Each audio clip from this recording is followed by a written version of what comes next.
ભારતીય સિનેમાના મહાનાયક અને સદીના સુપરસ્ટાર અમિતાભ બચ્ચને તેમના 83માં જન્મદિવસની પરંપરાગત રીતે ઉજવણી કરી હતી. મુંબઈમાં આવેલા તેમના નિવાસસ્થાન જલસાની બહાર વહેલી સવારથી જ દેશભરમાંથી આવેલા હજારો ચાહકો ઉમટી પડ્યા હતા.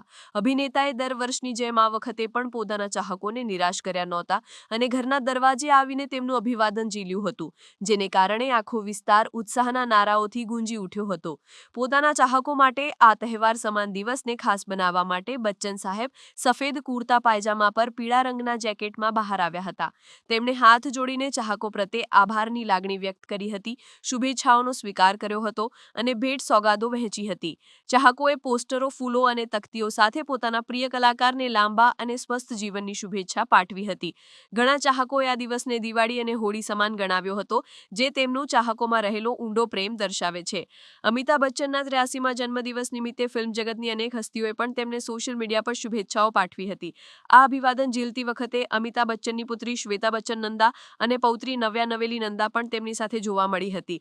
પોતાની લાંબી અને બેનમૂન કારકિર્દીના આ તબક્કે પણ બચ્ચન સાહેબ તેમના ચાહકો સાથેનો આ ગાઢ સંબંધ જાળવી રાખે છે, જે તેમની વિનમ્રતા અને લોકપ્રિયતાનો પુરાવો આપે છે.